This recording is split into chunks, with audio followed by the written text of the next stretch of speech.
C'est avec une profonde indignation que nous déplorons les récents cas de fillettes et de femmes excisées dans notre pays, notamment dans les localités de Santena, dans le Salmatenga, Mégué, dans le Ganzougou, Gombusgou, dans le Passoré, Tourouero, dans le Kadiogo, Komianga, dans le Kulpero.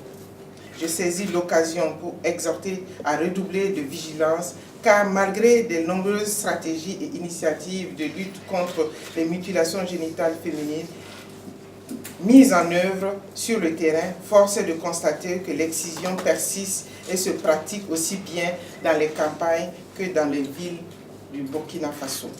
Les chiffres enregistrés depuis le début du mois de septembre viennent confirmer cet état de fait.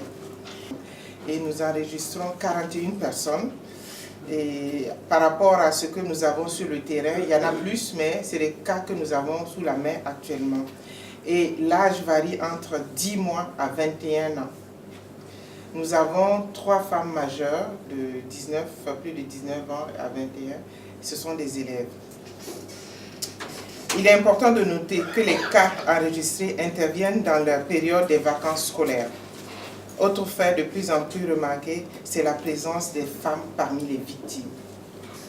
Au regard de cette situation inquiétante qui met en péril la santé et le bien-être de la femme et de la jeune fille, le ministère de la Femme, la Solidarité nationale et de la famille voudrait rappeler que conformément aux lois et textes en vigueur, la pratique de l'excision est condamnée par la loi 025/2018 AN du 31 mai 2018 portant code pénal et dans ses articles 513/7, 513/8, 513/9.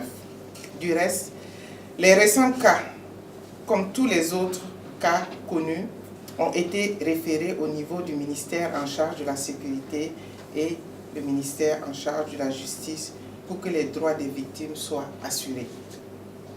Le ministère de la Femme, la Solidarité nationale et de la famille restera aux côtés des victimes pour leur accompagnement sanitaire et psychosocial et l'engagement pour que la loi soit appliquée dans toute sa rigueur.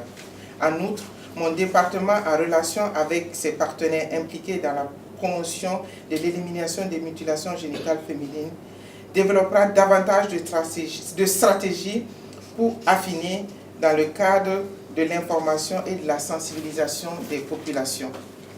Je voudrais rappeler l'engagement du président du FASO, son Excellence Roch-Marc Christian Kaboré, pour la protection et la promotion des filles et des femmes au Burkina Faso, gage de tout développement.